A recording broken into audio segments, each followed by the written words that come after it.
pessoal, estamos começando o nosso 6º podcast Prof de Fito, com o tema Cultivo Protegido no Brasil, Tendências e Oportunidades de Mercado.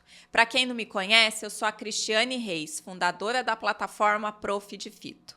O cultivo protegido no Brasil tem se destacado como uma solução eficiente para aumentar a produtividade e a qualidade dos produtos agrícolas.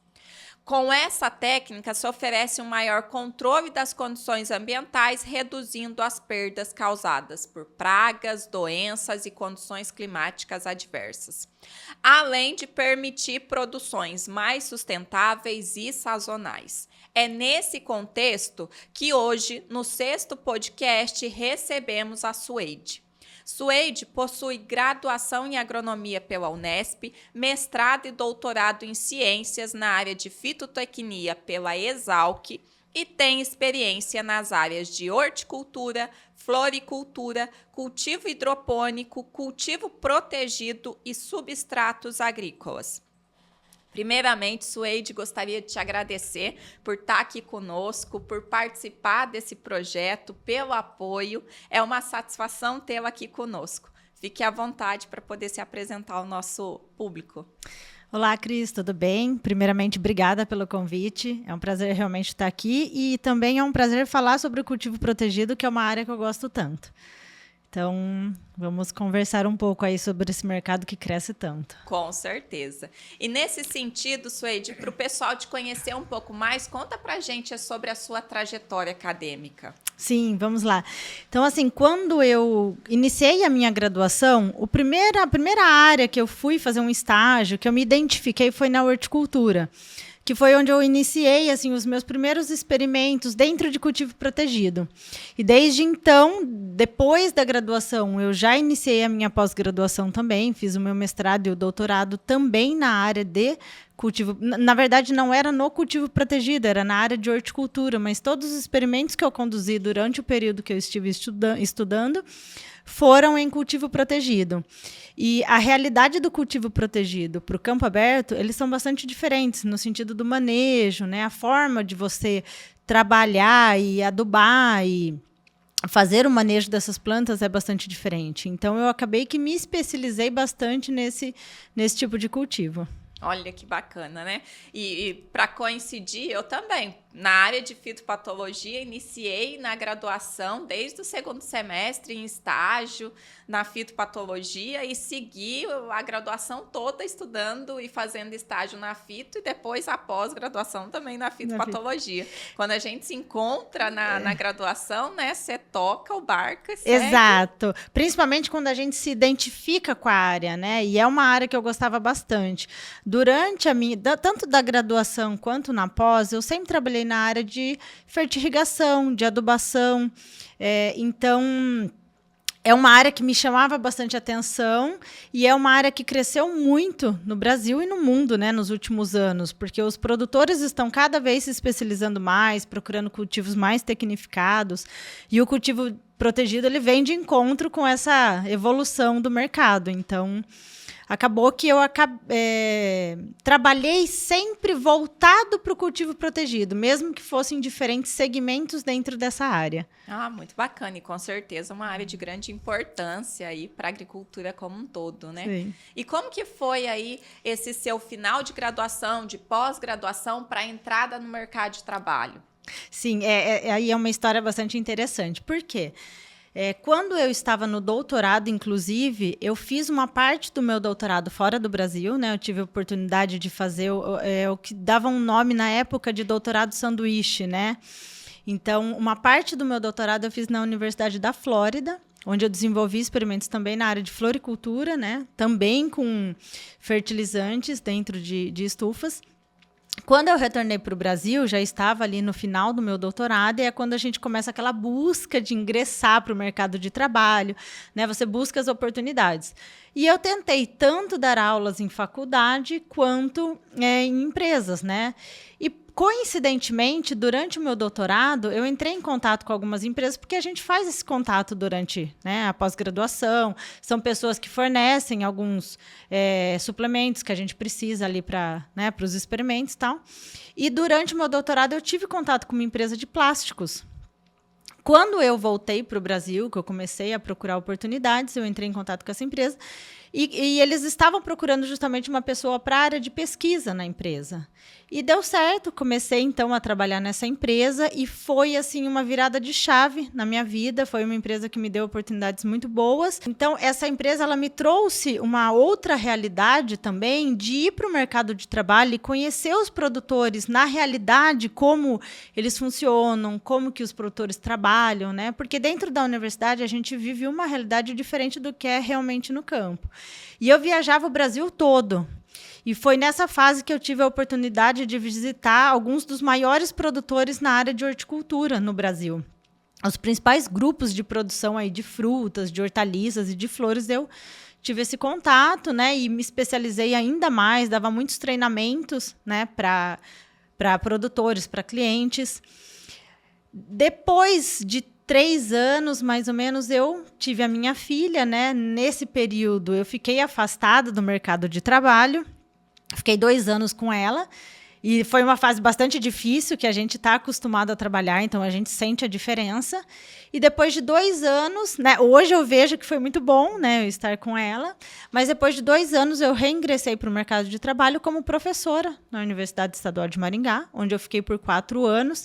E foi muito legal também que eu pude trazer aquela experiência que eu tinha do campo para os alunos, né? Não era só uma aula teórica, eu conseguia trazer a prática também, as fotos, as visitas, e isso foi muito bom. Hoje, eu já atuo novamente em empresas na área de pesquisa e desenvolvimento, também na área de cultivo protegido. Então, eu tenho aí uma especialidade, principalmente em filmes plásticos, em telas. Então, toda aquela parte do controle climático dentro da estufa.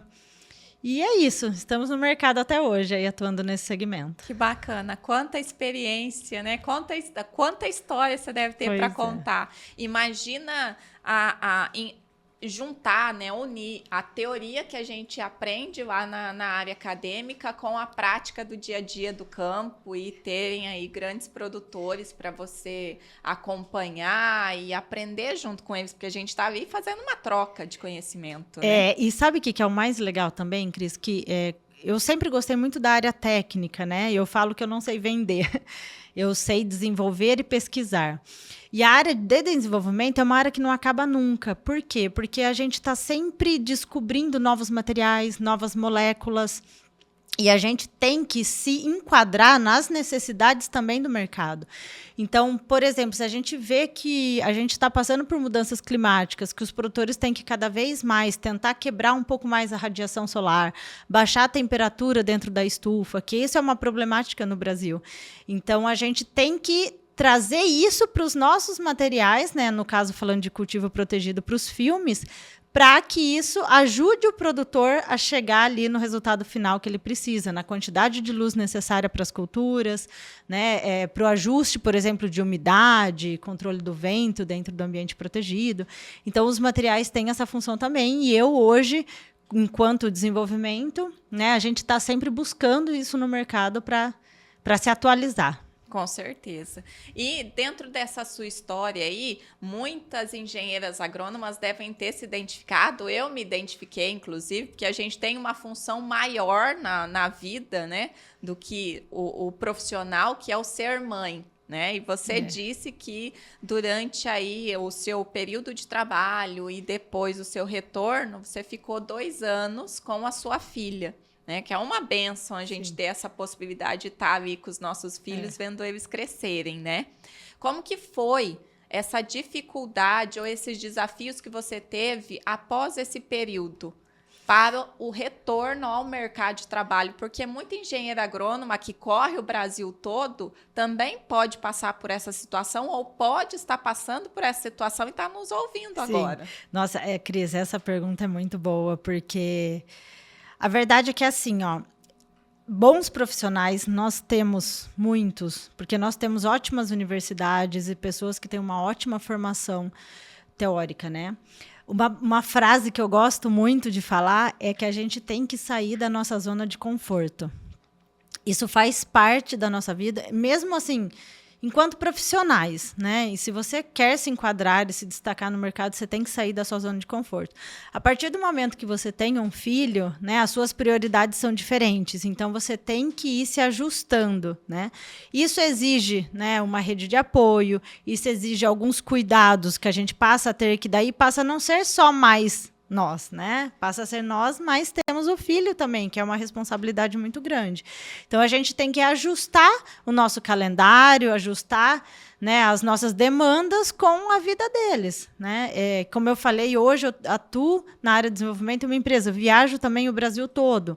Então, a gente, né, tem que dividir o nosso tempo entre as nossas demandas enquanto mãe e a nossa demanda profissional. Isso é muito importante. Eu tento sempre balancear isso da melhor forma possível para que não prejudique também ela, né? Por mais que a gente gosta muito de trabalhar, a gente já está no mercado há muitos anos, mas ele passa a ser a nossa prioridade, né? Então, a gente tem que balancear aquilo de forma que a gente consiga atender as duas demandas de forma, né, bem realizada, né? Sim, de forma realista também, né? Porque a gente é cobrada no mercado de trabalho, mas a gente também se cobra como mãe e, enfim, a gente vai tentando aí equilibrar os pratos e fazer o nosso melhor possível, né? Isso, é isso. Que bom, e é assim mesmo que a gente vai seguindo. Bom, então, depois de conhecer um pouco mais sobre a sua vida, apesar da gente conviver aí por longos anos trabalhando juntas, né? Algumas partes eu não conhecia e fico mais encantada pela sua vida ainda em saber, fico feliz em saber um pouco mais sobre você. Vamos entrar agora no assunto específico, técnico mesmo, que é em relação ao cultivo protegido. Explica aí para os alunos de agronomia que estão nos ouvindo ou para quem ainda não atua nessa área, o que é o cultivo protegido e quais são os principais tipos utilizados aqui no Brasil. Tá. Tem dois termos que eu gosto sempre de ressaltar quando a gente fala de cultivo protegido, que é a diferença entre cultivo protegido e plasticultura, tá? São coisas diferentes. Quando a gente fala de cultivo protegido, a gente está falando do cultivo agrícola dentro de um ambiente que tenha o controle climático, se não total, parcial. Tá? O que eu quero dizer isso? Pode ser, por exemplo, uma estufa agrícola, que é quando você tem a cobertura com plásticos, e pode ser também um telado. Tá? O telado, por exemplo, ele vai ter passagem de água, diferente da estufa, mas ali você também consegue controlar a radiação solar, passagem de vento, né, ou de ar. Então, você influencia os fatores climáticos. Tá? Quando a gente fala de plasticultura, a gente fala do uso do plástico também de outras formas na agricultura. Por exemplo, o uso de gotejo para irrigação, uso de tanques para captação de água. Então, o termo plasticultura, ele engloba maior quantidade de itens. Então, vamos dizer que o cultivo protegido, né, as estufas, se enquadra dentro do termo plasticultura. Tá? Então, é essa a principal diferença. E nesse contexto, Suede, quais culturas mais se beneficiam do cultivo protegido no cenário brasileiro? Tá. Aproximadamente, estima-se que temos 35 mil hectares de cultivo protegido no Brasil. É importante a gente ressaltar que esse número ele é uma estimativa baseado em centros de pesquisa, por exemplo, as Embrapas, instituições, universidades, consultores, revendas que atuam nesse segmento de plasticultura. Então, são números estimados. Tá? Desses 35 mil hectares, estima-se que 70% é para cultivos agrícolas, por exemplo, tomate, pimentão, pepino. Temos também os morangos, que são cultivados em mini túnel, e há uma migração também para cultivos em estufa. Né? E temos também as hidroponias e as folhosas e temperos no solo. Tá? 25% desse número é de viveiros agrícolas, que é para a produção de mudas, principalmente em regiões em que se destacam na produção agrícola, por exemplo, Goiás, né, no centro-oeste, que tem muita produção de tomate a campo aberto, mas todas as mudas utilizadas são produzidas em estufa. E daí a gente tem mais ou menos 2% que é de instituições de pesquisa, então, por exemplo, universidades e centros de pesquisa que têm estufas para a realização dos experimentos, e 3% para secagem e armazenagem de grãos, né, que são números menos representativos, mas que entra também no total. Ótimo. Tá. E como que o cultivo protegido ele pode contribuir para aumentar a produtividade agrícola? Eu penso principalmente em relação a doenças, né? Sim. Uma série de benefícios, na verdade, que o cultivo protegido traz. Para a gente pontuar, um primeiro ponto é como você falou, né? Porque você tendo um controle maior dos fatores climáticos, você consegue também manejar pragas e doenças, né? Além disso, a gente também tem uma questão de sustentabilidade, porque a gente consegue, por exemplo, reduzir o uso de defensivos, reduzir o uso de águas. Tudo isso é bastante benéfico e entra também na conta, né, para a economia desses insumos na hora que o produtor for comercializar. Outra questão também que é importante a gente ressaltar é a valorização do produto, porque os produtos produzidos em cultivo protegido, eles têm uma qualidade superior no mercado. E quando colocados na gôndola do supermercado, eles vão conseguir entrar com preço melhor. Tá? Um quarto ponto que eu acho extremamente importante, que muitos produtores consideram mais importante, é a questão da sazonalidade, porque o produtor consegue produzir em épocas que não são favoráveis em campo aberto. É o exemplo, por exemplo, para ficar mais fácil o entendimento, das folhosas, né? Eu falo que produzir alface no inverno é fácil, tá? Porque no inverno não chove, não faz aquele calor absurdo. No inverno, né, o produtor consegue produzir fácil, então os preços são baixos. O difícil é produzir no verão, debaixo de chuva, né, com muito sol. Então, o alface, por exemplo, ele é bem sensível e acaba sentindo. Então, em cultivo protegido, o produtor consegue produzir ao longo de todo o ano. E ele conseguindo produzir nas épocas menos favoráveis, ele já consegue ter um preço melhor. No final do ano, ele consegue fazer um balanço e ver que ele ganhou mais dinheiro e o investimento em cultivo protegido foi pago. Então, essa é uma das maiores vantagens, assim, o que muitos produtores relatam, é conseguir produzir em épocas que outros produtores não produzem, que aí eles conseguem colocar um preço um pouco mais alto. Olha, tá? é o controlar as condições ambientais, né? Exato. Quando você manipula, controla essas condições, você consegue ter uma produção contínua, né? E com alta qualidade, com alta produtividade, que é o essencial, né? Então, aumentando o preço do produto agrícola. Sim, Cris, você pode até falar melhor que eu, né? Aquele triângulo epidemiológico. Você consegue controlar o clima, você não tem a doença, Com né? certeza. Não fecha o triângulo da fitopatologia, então eu não tenho doença, tenho produtos com alta qualidade e com baixa necessidade de aplicação de produtos agrícolas, principalmente quando se fala de hortaliças, né, em que é o produto final ali que já é consumido, sim, né? Essa preocupação com o uso de químicos é cada vez maior. E a gente tem muito poucos produtos registrados para essas culturas, até por isso, né? Porque o produto final é o que vai ser aplicado e é o que vai ser consumido. Sim, e tem outra questão também, Cris, que além da valorização na hora da comercialização, é o transporte. Porque muito desses produtos, como você falou, eles são comercializados da forma como são colhidos, com alto teor de água, frescos, e são produtos mais sensíveis. Então, no transporte, perde-se muito também. Então, se você tem um produto de melhor qualidade, com mais firmeza, né, com menos ocorrência ali de doença, você também tem menos perdas na hora que chega ali no cliente final. Não adianta nada você ter um controle no campo se você não tiver um controle na logística. Exato. Né? Toda a cadeia precisa ser preocupada em manter o produto agrícola com a boa qualidade. Exato. Né? É muito importante isso. E nesse sentido, Suede, quais são as principais tendências que a gente pode esperar para o cultivo protegido no Brasil? Um dos pontos que eu acho que vale a pena a gente destacar aqui é a questão da maior sustentabilidade.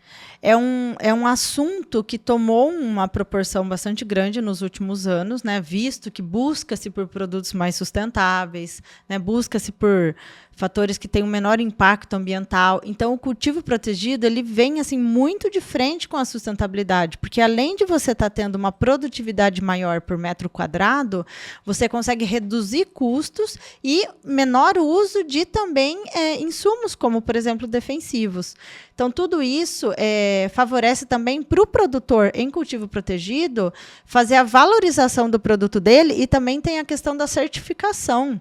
Eles conseguem certificar os produtos deles que são produtos mais sustentáveis. E isso tem uma visibilidade muito boa no mercado atualmente. Além disso, outra coisa que a gente pode pontuar é a questão da produção o ano todo, né? Como eu já havia falado. Então, o produtor consegue produzir mais por metro quadrado durante todo o ano. Isso é extremamente importante também. E além dessas tendências, Suede, quais são as inovações no mercado, já que você trabalha aí principalmente associado com a pesquisa dentro da empresa, né? Que a gente pode esperar e ver relacionado ao cultivo protegido? Tá. A primeira coisa que eu acho que teve uma mudança assim, significativa nos últimos anos, principalmente, foi o tipo de estrutura. Tá? Ainda que a gente tenha já as estufas de aço galvanizado já há bastante tempo, diria até décadas, tem algumas regiões que ainda usa-se estufas de baixa tecnologia, principalmente estufas de madeira. Né? Mas há uma, gradativo, mas há uma mudança para que os produtores passem a utilizar estufas com uma melhor qualidade. Isso resulta numa durabilidade maior, menos manutenção, até mesmo a durabilidade do plástico que fica na cobertura. Então, a estufa de aço ela vai garantir que aquele plástico fique por mais tempo, o produtor não tenha que trocar com tanta frequência. Tá? E a outra questão que eu acho que é importante também a gente falar aqui hoje é as mudanças na questão da qualidade dos filmes, principalmente, que entram na cobertura das estufas. Por quê? Se a gente considerar, por exemplo, 30 anos atrás, usava-se simplesmente filmes agrícolas, né? Que eram filmes plásticos, sem muita tecnologia. Hoje, a gente já tem uma realidade totalmente diferente, porque a gente tem extrusoras, que é a máquina que fabrica os plásticos, em várias camadas. Né? A gente passou de filmes de uma camada, hoje a gente tem extrusoras com 5 camadas. E o que significa isso, colocando na prática? A gente consegue colocar ali na formulação mais aditivos. E cada aditivo tem a sua funcionalidade para as plantas. Então, por exemplo, a gente tem aditivos que impedem com que as gotas se formem e caiam sobre o cultivo, né, que são os filmes antigotas. Tem os filmes térmicos, que ajudam, por exemplo, a resfriar as estufas. Tem filmes também que ajudam a aquecer as estufas. E a gente tem também filmes com aditivações maiores, que têm uma durabilidade maior. Então, tudo isso foi aumentando ao longo dos anos e o produtor consegue ter materiais de melhor qualidade que resultam principalmente em uma produtividade maior. Então, isso é consequência, sim, da pesquisa, das evoluções em aditivos, em qualidade de polietileno, né, de plástico, que a gente tem aí hoje produtores tirando produtividades altíssimas, equivalente a outros países, como, por exemplo, a Holanda. Nossa, que bacana, né? Sim. Mas, assim, com tanta inovação, com tanta tecnologia, e a gente sabe que tem um alto investimento para a implantação dessa tecnologia no campo, né? Como que está essa utilização, essa adesão pelo pequeno produtor? O uso de cultivo protegido ainda se encontra concentrado nos grandes produtores, nas grandes operações, ou a gente consegue aí dar assistência técnica a um produtor pequeno e estimular ele a ter esse tipo de inovação? Essa pergunta é interessante, Cris, porque a gente tem 2 agravantes, ou seja, 2 limitantes, tá, para que isso aconteça realmente no Brasil. Porque a gente tem, sim, uma limitação, né, do uso do cultivo protegido pelos pequenos. Uma delas é a dificuldade ou até mesmo a falta de empréstimos, né, de financiamento por parte do governo para a aquisição dessas estufas. Porque, querendo ou não, é um investimento mais alto. Né? É um investimento que ele se paga rapidamente, mas o produtor precisa ter o capital inicial. Então, falta esse financiamento. Ainda que isso tenha aumentado bastante, mas ainda tem uma limitação. E outro ponto que eu acho que também é limitante é a falta de conhecimento técnico. No Brasil, a gente não tem muitas pessoas que realmente conheçam o cultivo protegido. Porque o produtor que cultiva em campo aberto, vou pegar uma cultura, por exemplo, o tomate, e ele passa para o cultivo protegido, ele vai ter uma dificuldade. Porque, assim, o cultivo protegido, por mais que ele tenha inúmeros benefícios, ele muda os fatores climáticos. Muitas vezes o produtor consegue ver um aumento da temperatura interno, porque imagina, né, você está ali colocando uma cobertura, né, fechamento lateral, então a temperatura ela fica muitas vezes mais alta. Então o produtor tem essa dificuldade de fazer esse manejo. Então muitas vezes ele depende de uma consultoria. Ele depende de uma revenda, onde ele compra os insumos, que tem uma equipe técnica que pode auxiliá-lo. Então, tem essa dificuldade, sim, aqui no mercado brasileiro, de falta de mão de obra capacitada para trabalhar em cultivo protegido. Ainda que a gente fale assim, estado de São Paulo, por exemplo, é onde se encontra 50% das estufas do Brasil. Ali a gente tem, né, mais pessoas, mas quando a gente pega outras regiões, né, adjacentes, regiões menos tecnificadas, a gente tem um pouco mais de dificuldade. Então, tem que fazer um investimento mesmo. Recentemente, eu estive em contato com uma pessoa da Embrapa, por exemplo, que está ligada diretamente com um projeto para alavancar o cultivo protegido no Nordeste, e ela estava me relatando da dificuldade de aquisição dos insumos lá. Ela não encontra empresas que fabriquem estufas lá, ou empresas que vendam, por exemplo, o plástico ou a tela, ou outros utensílios que precisa lá. Ele conseguiria, por exemplo, comprar de outras empresas que se encontram em outros estados. Muitas vezes o frete fica muito caro.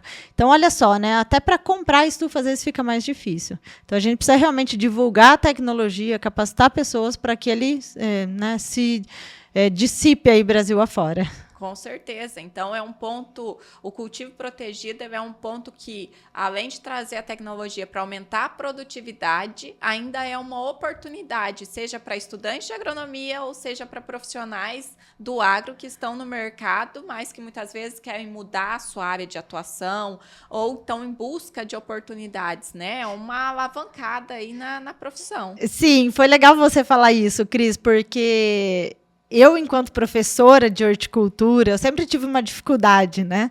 Porque as pessoas, os alunos, eles gostam ali das grandes culturas, né? Tem mais visibilidade, números maiores. E, enquanto isso, em outras áreas, a gente falta mão de obra. E eu sempre falava isso para eles, falava, essa área não tem mão de obra. Se você for para a área de cultivo protegido, de horticultura, às vezes é até mais fácil você se empregar depois quando sair da faculdade. Se enquadrar no mercado de trabalho, né? Uma exato. oportunidade é muito boa para quem está, principalmente, saindo para o mercado de trabalho. Exato. Né? É uma exato. dica muito boa. E nesse sentido, Suede, já que a gente viu que há uma grande limitação em relação tanto à aquisição dos insumos, quanto ao próprio investimento inicial mesmo. Como que o produtor ele pode superar esses obstáculos e tornar aí o cultivo protegido mais acessível? Tá, a primeira coisa, como eu falei, é ir em busca de algum tipo de financiamento. É uma forma dele entrar nesse mercado.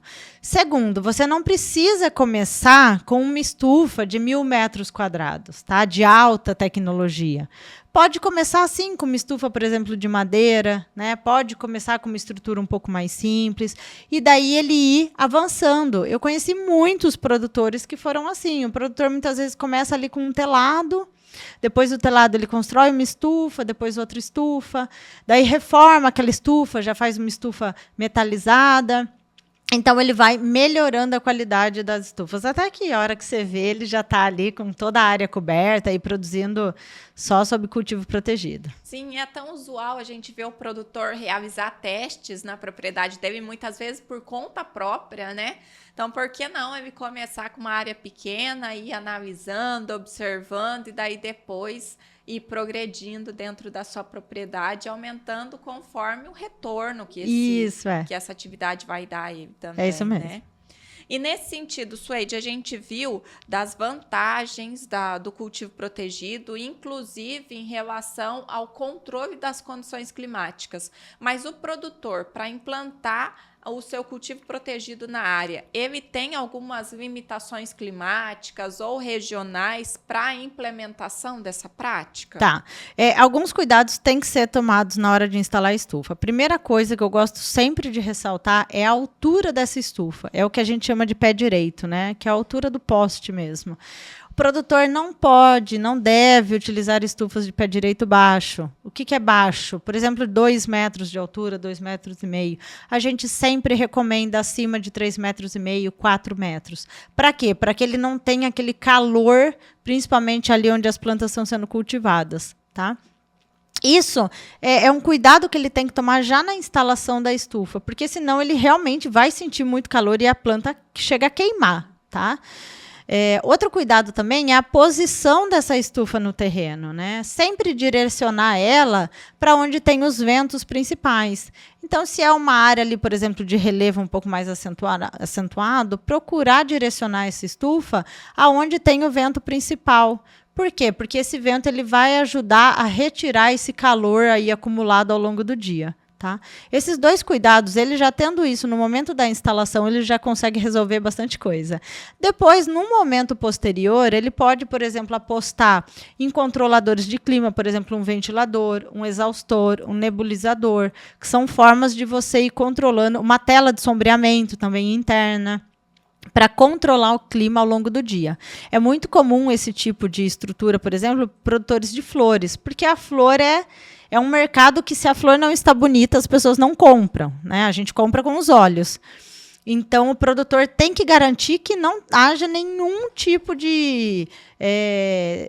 qualquer marca do ataque de pragas e doenças, qualquer defeito, que tiver uma pétala queimada. Então, o produtor ele maneja o clima o dia todo, abertura e fechamento de tela, nebulizador, liga os exaustores, ventilador, e é assim dia após dia, tá? Para garantir a qualidade. E essa tecnologia está diretamente associada à sazonalização do produto agrícola, né? Porque eu consigo manipular essas condições e eu estou manipulando as condições da planta, né? A fisiologia da planta. E isso vai fazer com que eu consiga produzir em condições que muitas vezes, ou em épocas que muitas vezes eu não teria a mesma produtividade, né? É o que eu sempre falo, gente. Inverno é muito mais fácil de produzir, porque você tem temperaturas mais baixas, menos radiação. E a maioria das culturas, elas gostam de um clima mais ameno, né? Com algumas exceções. Então, é principalmente no verão. Então, muitas vezes, no inverno, o produtor nem utiliza essa tecnologia, assim, né, como esse sombreamento, né, o nebulizador, o ventilador, esses equipamentos. Ele vai utilizar principalmente no verão, né, que é quando ele realmente usa desses artifícios aí para manejar o clima. Com certeza. E nesse sentido, Suede, com a sua experiência, com o que você tem visto, quais são os desafios para o crescimento, para a implantação do cultivo protegido no Brasil? O que ainda tem de dificuldade para que se expanda o cultivo protegido, já que tem tantas vantagens? Sim, é realmente o investimento do governo em financiamento e capacitar pessoas para atuar nesse segmento. Esse, para mim, é o maior limitante.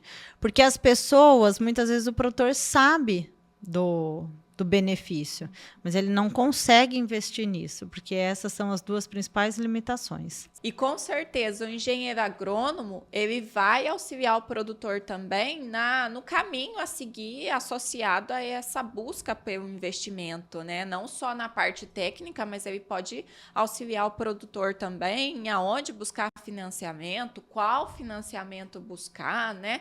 E já seguindo aqui, apesar do papo tá bom, já segui para o final do nosso podcast, né?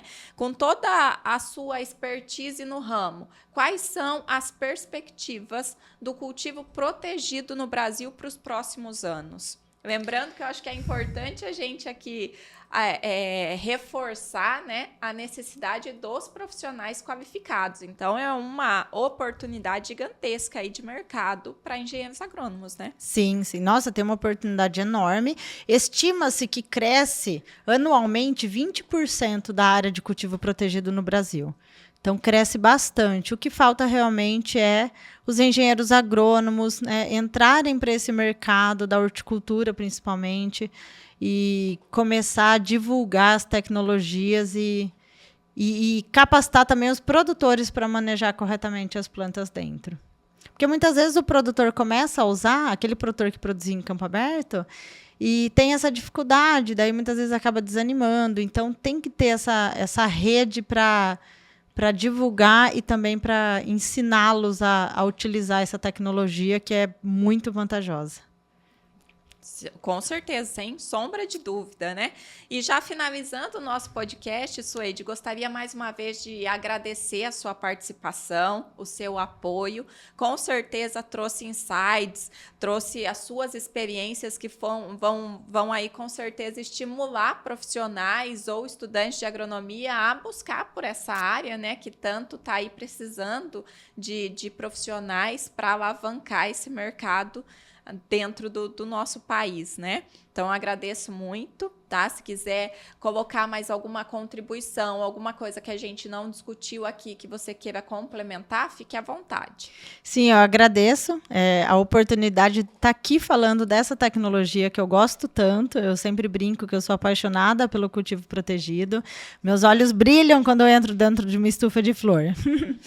Então, que as pessoas realmente olhem com outros olhos essa área da horticultura, porque cresce bastante e falta profissionais nessa área. E estou disposta aí, caso alguém queira entrar em contato, né, também pode me procurar. E para você que nos acompanha, espero que o nosso podcast tenha contribuído muito para a sua carreira e para o seu desenvolvimento no agronegócio.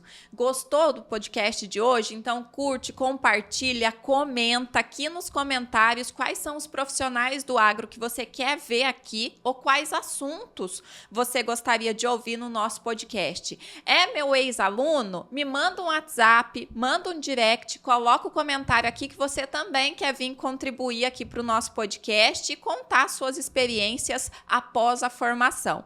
Por hoje é isso, pessoal. Até o nosso próximo episódio. Um abraço.